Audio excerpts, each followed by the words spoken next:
इस house plan में जो सबसे बड़ी गलती है वास्तु अनुसार अगर मैं बात करूं। Hey guys, welcome to Civil Users. दोस्तों, आई होप कि आप सभी लोग अच्छे होंगे और आज फिर से मैं आप लोगों के लिए लेकर आया हूं एक और 30 फीट बाई 60 फीट के प्लॉट का डिज़ाइन। और आज का जो डिज़ाइन है ना, इस तरह का डिज़ाइन आपको यूट्यूब पर कहीं भी नहीं मिलेगा। आप चाहो तो सर्च भी कर सकते हो। आइए बात करते हैं सबसे पहले प्लॉट डिटेल्स और उसकी रिक्वायरमेंट्स की। जैसा कि आप लोग स्क्रीन पर देख सकते हो, 30 फीट बाई 60 फीट का टोटल प्लॉट यानी कि 1800 वर्ग फुट और 200 गज का ही प्लॉट है। इस प्लॉट के साउथ में और वेस्ट में रोड है, बट घर की मेन एंट्रेंस हमें साउथ साइड से रखनी है। ठीक है, बात करेंगे रिक्वायरमेंट्स की, तो इस प्लॉट में हमें रेंट प्लस रेजिडेंस पर्पस के हिसाब से हाउस प्लान डिज़ाइन करना है। कैसे? सबसे पहले रेजिडेंशियल की बात करें तो जिसमें हमें 2 बेडरूम चाहिए, दोनों बेडरूम्स में अटैच टॉयलेट और दोनों ही में अटैच या तो ड्रेस रूम आपको मिल जाए या अलमीरा मिल जाए। Next, lobby dining, open kitchen with wash area, puja space, staircase, common toilet, bike parking चाहिए और प्लस कार पार्किंग भी होनी चाहिए। ये रेजिडेंशियल पर्पस के लिए है। नेक्स्ट, रेंट के लिए आता है कि या तो हमारे पास 2 पोर्शन बन जाए 1 BHK 1 BHK के, या एक फ्लैट बन जाए 2 BHK का। ठीक है, तो देखिए इतनी सारी रिक्वायरमेंट्स के साथ में इस 30 फीट बाई 60 फीट के प्लॉट को डिज़ाइन करना अपने आप में ही एक चैलेंजिंग वर्क हो जाता है। बट डोंट वरी, मैं आपके लिए लेकर आया हूँ ये बहुत ही अच्छा डिज़ाइन। चलिए आपको डायरेक्टली लेके चलता हूँ मैं आपको प्लान पे। तो फ्रेंड्स, फाइनली आप लोग स्क्रीन पर देख सकते हो 30 फीट बाई 60 फीट के प्लॉट को मैंने बहुत ही सुंदर तरीके से डिज़ाइन किया हुआ है, जिसमें 2 BHK का एक फ्लैट और 1 BHK 1 BHK के 2 फ्लैट्स यहाँ पे बनाए गए हैं। बहुत ही सुंदर प्लान है। आप लोग यूट्यूब पर चाहे तो देख सकते हो, नहीं मिलेगा आपको ऐसा प्लान। तो फ्रेंड्स, इस प्लान को समझाने से पहले 2 चीज़ें आप लोग के साथ क्लियर करना चाहूँगा। जैसे कि इस वीडियो के एंड में मैं आपको बताऊँगा कि इस प्लान में कौन कौन सी चीज़ वास्तु अनुसार सही है या गलत है। उसके बाद वीडियो के एंड में मैं आपको ये भी बताऊंगा कि इस घर को बनाने का मैक्सिमम और मिनिमम कंस्ट्रक्शन कॉस्ट कितना आएगा। और थर्ड, अगर आप लोग इस प्लान को PDF फाइल में डाउनलोड करना चाहते हो तो PDF डाउनलोडिंग का लिंक वीडियो के डिस्क्रिप्शन में मैंने मेंशन कर दिया है। और अगर आप लोग भी मुझसे नक्शा बनवाना चाहते हो तो मेरी कॉन्टैक्ट डिटेल्स भी आपको वीडियो के डिस्क्रिप्शन में मिल जाएंगी। तो आइए अभी मैं आपको इस प्लान को स्टेप बाय स्टेप समझा देता हूँ। तो चलिए सबसे पहले बात करेंगे घर में एंट्रेंस की। राइट साइड में हमने यहाँ पे मेन गेट दिया हुआ है। इस गेट से आप घर में एंटर करेंगे। सबसे पहले आपको स्टेयरकेस और पार्किंग मिल जाती है। 11 feet 2 inches by 26 feet 10 inches की एक कार पार्किंग और बाइक पार्किंग बहुत ही बड़ी यहाँ पे आपको मिल जाती है, जिससे फ़ायदा ये होगा, ये दोनों रेंट वाले भी अपनी बाइक वगैरह पार्क कर सकते हैं और ये पीछे 2 BHK फ्लैट वाला भी अपनी कार इजीली पार्क कर सकता है। बहुत ही बड़ी पार्किंग हमारे पास है। तो पार्किंग से हमें सबसे पहले फ्रंट में एक 1 BHK मिल जाता है। बेडरूम है 10 feet 10 inches by 13 feet 9 inches का बेडरूम, जिसमें हमने यहाँ पे अलमीरा भी अटैच दी हुई है, विंडोज़ दी हुई है प्रॉपर वेंटिलेशन के लिए फ्रंट में। और ये किचन है attach 5 feet 9 inches by 7 feet 4.5 inches की L शेप की इसमें स्लैब लगाई गई है किचन में। नेक्स्ट आप लोग टॉयलेट देख सकते हो, 5 फीट 9 इंचेस बाई 6 फीट का टॉयलेट है। प्रॉपर वेंटिलेशन है, यहाँ पे हमने दिया हुआ है लेफ्ट साइड से इसको वेंटिलेट किया जाएगा। नेक्स्ट आप लोग इस बेडरूम से बाहर आते हो, दूसरे बेडरूम में आप एंटर करते हो। बेडरूम का साइज़ आप देख सकते हो 10 feet 10 inches by 12 feet 8.5 inches का। साथ में अटैच अलमीरा हमने दी हुई है, डोर विंडो का प्रोविज़न दिया गया है। टॉयलेट आप देख सकते हो 5 फीट 9 इंच बाई 6 फीट का है। कमोड, वॉश बेसिन, शावर वगैरह, ये वेंटिलेटर प्रॉपर रोशनी के लिए। टॉयलेट से बाहर आते हो, किचन में एंटर करते हो, 5 feet 9 inch by 7 feet 1 inches की किचन है। विंडो दी गई है प्रॉपर वेंटिलेशन के लिए। ये हो चुके हैं आपके फ्रंट साइड में 1 BHK 1 BHK के 2 फ्लैट। चलिए अभी हम घर में मेन एंट्री करते हैं। यहाँ पे आप देख सकते हो, यहाँ से स्टेयरकेस आपकी अप होगी। यहाँ पे हमने डोर, मेन डोर दिया हुआ है। इस डोर से आप घर में एंटर करेंगे तो सबसे पहले लॉबी डाइनिंग में आप एंटर करते हैं। 15 feet 8.5 inches by 13 feet 2 inches की ये लॉबी डाइनिंग का साइज़ है। LCD पैनलिंग हमें यहाँ पे दिखाई हुई है। नेक्स्ट आपको किचन मिलती है, लॉबी के साथ में कनेक्टेड ओपन किचन है। 7 फीट बाई 8 फीट की किचन है, जिसमें L शेप की स्लैब लगाई गई है। यहाँ पे हमने फ्रंट साइड में विंडो दी गई है। विंडो जैसे मैं हमेशा बताता हूँ किचन के लिए, किचन हमेशा ऐसी जगह पे लोकेशन होनी चाहिए कि जैसे अभी सपोज कीजिए यहाँ पे लेडीज़ घर में काम कर रही है तो वो इस विंडो से इजीली देख सकते हैं कि घर में कौन आ रहा है, घर से कौन बाहर जा रहा है। तो वो जस्ट सिक्योरिटी पर्पज़ के लिए किचन आपकी सीढ़ियों के पास में होनी चाहिए। ठीक है, नेक्स्ट किचन के साथ में आपको वॉश एरिया मिल जाता है 5 फीट बाई 4 फीट 9.5 इंचेस का। साथ में लॉबी में ही आपको एक पूजा स्पेस भी मिल जाता है। नेक्स्ट आगे चलते हैं तो आपको एक कॉमन टॉयलेट मिल जाता है 5 फीट बाई 6 फीट का, जिसमें हमने शावर और ये कमोड लगाया हुआ है, ये वेंटिलेटर रोशनी के लिए।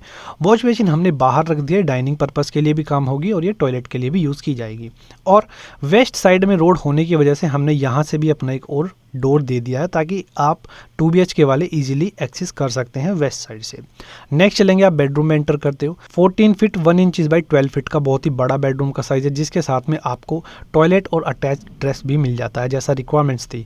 ड्रेस का साइज आप लोग देख सकते हो 6 feet 2.5 inches into 5 feet. Toilet का साइज है 7 फीट 6 इंचेस बाई 5 फीट का। Same to same opposite side में आप देख सकते हो बेडरूम, ड्रेस और यहाँ पे टॉयलेट दिया गया है। इस टॉयलेट को वेंटिलेशन यहाँ से मिलेगा इस डक्ट से। चलिए, ये तो बात हुई इस हाउस प्लान की। फ्रेंड्स फिर से बोल रहा हूँ, बहुत ही अच्छा, बहुत ही सुंदर हाउस प्लान है, ठीक है। तो आइए फाइनली अभी अपन लोग बात करेंगे कि इस हाउस प्लान में कौन कौन सी ऐसी चीज़ हैं जो वास्तु अनुसार सही है, गलत है। देखिए फ्रेंड्स, सबसे पहला मैं आपको बता दूं कि इस प्लान को मैंने वास्तु के अनुसार डिज़ाइन नहीं किया गया, क्योंकि जब कभी हम रेंट के हिसाब से घर बनाते हैं तो वहाँ पे हमें वास्तु प्रॉपर नहीं मिल पाता है। बट फिर भी इस प्लान में मैं आपको बताऊँगा कि मैंने ज़्यादा से ज़्यादा कोशिश की है कि हमारा वास्तु ठीक हो जाए। चलिए पहले सबसे पहले बात करेंगे, जैसा कि हमारा प्लॉट जो है वो साउथ फेसिंग है, तो साउथ ईस्ट में हमने घर की एंट्रेंस दे दी है। As compare to south west, south east की एंट्रेंस ठीक होती है, पहला पॉइंट, ठीक है। नेक्स्ट, आप घर में एंटर करते हो तो ये पार्किंग वगैरह भी आपकी ठीक हो जाती है, सेकंड ऑप्शन होता है। साउथ ईस्ट साइड में आपकी सीढ़ी आ रही है तो ये भी एक सेकंड ऑप्शन होता है सीढ़ी को बनाने का। सीढ़ी बेसिकली आपकी यहाँ पे एक क्लॉकवाइज डायरेक्शन में बनी हुई है, तो ये भी वास्तु के अनुसार बिल्कुल ठीक है। नेक्स्ट जो चीज़ आती है वो है रेंट वाला। मैं फिर से आपको बोल दूं कि रेंट पर्पस के लिए वास्तु बहुत ही कम मिल पाता है। जैसे कि यहाँ पे हमें कितना वास्तु मिला है, आइए देखिए। सबसे पहले जो वास्तु यहाँ पे गलत है, देखिए गलत ये है कि किचन और टॉयलेट एक दूसरे के साथ में अटैच है, तो ये गलत है। ऐसा ही सेम टू सेम इस पीछे वाले फ्लैट में है, यहाँ पे भी किचन और टॉयलेट एक साथ में अटैच है, तो ये गलत है। सही अगर मैं वास्तु बताऊं कि किचन और टॉयलेट अगर साथ में आए तो कहाँ पे आप लोग सही कर सकते हो, जैसे कि देखिए किचन की जो हमारी ये गैस है हमने इसको बिल्कुल फ्रंट में कर दिया, बट लेकिन टॉयलेट जो एक नेगेटिव चीज़ है वो नेगेटिव किस वजह से होती है, वही सीट की वजह से होती है। तो सीट अगर मैं इस साइड में लगा देता तो हमारा वास्तु गलत हो जाता, बट फिर भी मैंने वास्तु को ठीक करते हुए सीट हमारी इस साइड में लगाई है, जिसकी वजह से हमारा वास्तु लगभग ठीक हो जाता है। नेक्स्ट चीज़ की अगर हम बात करें, यहाँ पे बेडरूम बनाया गया, बेडरूम वैसे तो सही है बट डायरेक्शन देखिए, ये डायरेक्शन है हमारी साउथ वेस्ट की। तो वास्तु के अनुसार हमेशा साउथ वेस्ट में, यानी कि इस एरिया में घर के ओनर, घर के मालिक का बेडरूम होना चाहिए। तो ये बहुत ही बड़ी मिस्टेक है, यहाँ पे वास्तु के हिसाब से कभी भी रेंट वगैरह का नहीं जाना चाहिए, बट रिक्वायरमेंट ऐसी थी कि हमें डिज़ाइन करना पड़ा, ठीक है। नेक्स्ट चीज़, ये बेडरूम फिर से सही है जैसे मैंने बताया, और यहाँ पे अभी हमने फिर से वास्तु ठीक किया हुआ है, जैसे कि गैस हमने यहाँ पर रखी हुई है। आप चाहो तो इस गैस को यहाँ पे शिफ्ट कर सकते हो, क्योंकि वास्तु के अनुसार जो गैस हमारी रखी जानी चाहिए वो ईस्ट में रखी जानी चाहिए। अब हमारे पास तो ईस्ट की साइड में यहाँ पे हमने एंट्री दी हुई है किचन में आने की, तो इस साइड में तो हमें स्लैब नहीं मिल पाएगी, तो आप अपनी गैस को यहाँ पर शिफ्ट कर सकते हो, जिससे आपकी जो वास्तु है वो ठीक हो जाता है अटैच किचन और टॉयलेट के बीच में, क्योंकि शीट्स तो हमने इस साइड में लगाई हुई है, वास्तु अपना फिर भी ठीक है। चलिए, ये तो हो गई फ्रंट के रेंटल पर्पज़ की बात। अभी हम बैक साइड में जाएंगे, यहाँ पे हमारे टॉयलेट बना हुआ है, तो ये टॉयलेट वास्तु के अनुसार बिल्कुल परफेक्ट है। लॉबी ब्रह्मस्थान बिल्कुल आपको सेंटर में मिला, ये भी आपका ठीक है। एक एंट्री हमने यहाँ पे दी हुई है, ये भी आपकी बिल्कुल ठीक है। नेक्स्ट, साउथ ईस्ट में आपको किचन मिल रही है, ये वास्तु अनुसार बिल्कुल ठीक है। पूजा घर, वॉश एरिया, ये भी आपका ईस्ट और नॉर्थ ईस्ट में मिल रहा है, तो ये भी अप्रोक्सीमेट ठीक ही है। नेक्स्ट, आपका जो ये दो तीनों चीज़ें हैं, ड्रेस, टॉयलेट और ये बेडरूम, ये बिल्कुल ही परफेक्ट है। अभी इस हाउस प्लान में जो सबसे बड़ी गलती है वास्तु अनुसार अगर मैं बात करूं तो वो है ये टॉयलेट। डायरेक्शन आप लोग देख सकते हो, टॉयलेट कहाँ पे बनाया गया है, इस एरिया में बनाया गया है, यानी कि नॉर्थ ईस्ट में। नॉर्थ ईस्ट जो कि पूजा घर का स्थान होता है, तो कभी भी वास्तु के अनुसार नॉर्थ ईस्ट में टॉयलेट नहीं बनाया जाना चाहिए। फाइनली लास्ट चीज़ के बारे में बात करेंगे कि इस घर को बनाने की कंस्ट्रक्शन कॉस्ट कितनी आएगी। तो इस घर को बनाने की मिनिमम कंस्ट्रक्शन कॉस्ट जो होगी वो अप्रोक्सीमेट 23 लाख से 24 लाख के आसपास की होगी, और मैक्सिमम कंस्ट्रक्शन कॉस्ट होगी 28 लाख से 29 लाख की। और ये जो कॉस्ट मैं आपको बता रहा हूँ ये एक रफ आइडिया मैं आपको बता रहा हूँ, और कंप्लीट घर की मैं बता रहा हूँ, ठीक है। और फ्रेंड्स, आप लोगों से एक छोटी सी रिक्वेस्ट हो रही है कि अगर आप लोगों को ये प्लान अच्छा लगा हो तो प्लीज़ लाइक करके कॉमेंट बॉक्स में कॉमेंट करके ज़रूर बताइएगा कि आपको ये प्लान कैसा। तो चलिए फ्रेंड्स, आज की इस वीडियो में बस इतना ही, मिलते हैं नेक्स्ट वीडियो में। Thank you, bye bye.